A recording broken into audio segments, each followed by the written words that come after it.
Ito daw ang unang pagkakataon na may napadpad at namatay na dambuhalang balyena sa lugar na ito. Yan nga, yun ang ganun yan na kaya lang kami nakakita ng ganito kalaking isda. Hindi katulad nung una. Kaya hindi siya isda. Yung hype na Balyena. Ang balyena. Hindi ka natatakot may ganyan kaya? Hindi naman nakatakot na ano yan. Nakatakot dyan yung sana ng mangyayari dito. Pag hindi natin ay alis dito yan. We have to get the samples from the skin, from the blubber, from the muscles, intestinal contents.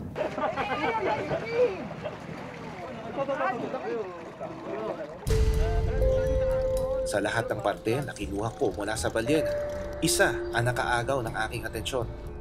Hindi lang ako sigurado kung itong reaction na to, the hemorrhagic area. Kita nyo kasi a healthy liver should be like this, unlike this. Ito, kita mo yung iba na yung kulay. Most likely, this is one of the reasons why nagkaroon siya ng sakit.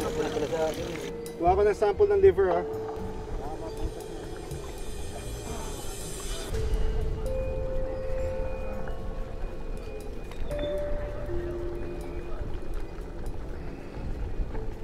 Still friable, pero very hemorrhagic.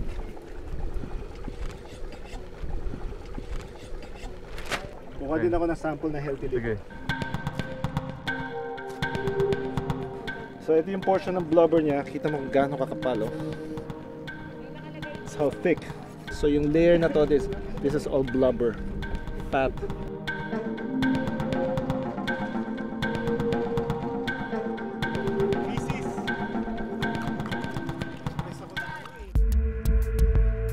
Mahalaga ring mabuksan ang tiyan at bituka ng sperm whale. Dito malalaman kung meron bang nakain ang balyena na naging dahilan ng kanyang pagkakasakit. Ito yung parte ng kanyang diet. Hinahanap natin ng squid peaks.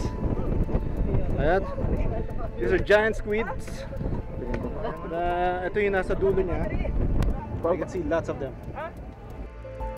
Wala kami nakita any trash there or plastics or whatsoever that may have caused the problem. Oy! Parasites!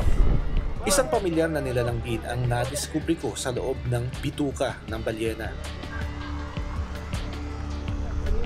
Mga roundworms. Yan, buhay pa, oh. So even after the animal has been dead for several hours, like more than 24 hours, buhay pa rin yung parasite sa loob. Kita mo, lumalangoy-langoy pa siya. Beautiful!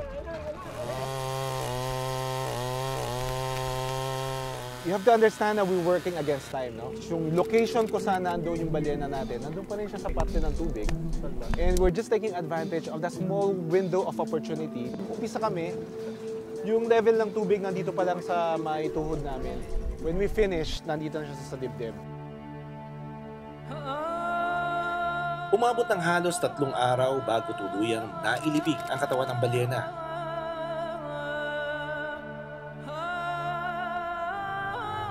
At mahigit sa 30 katao ang nagtulong-tulong.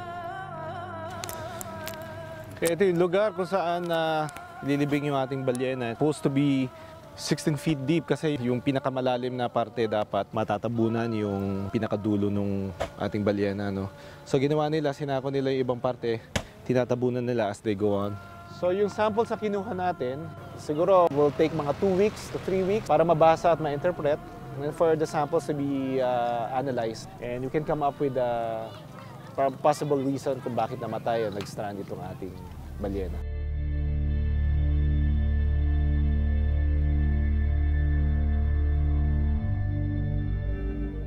Sa pagkakasadsad ng balyenang ito sa karagatan ng Calauag,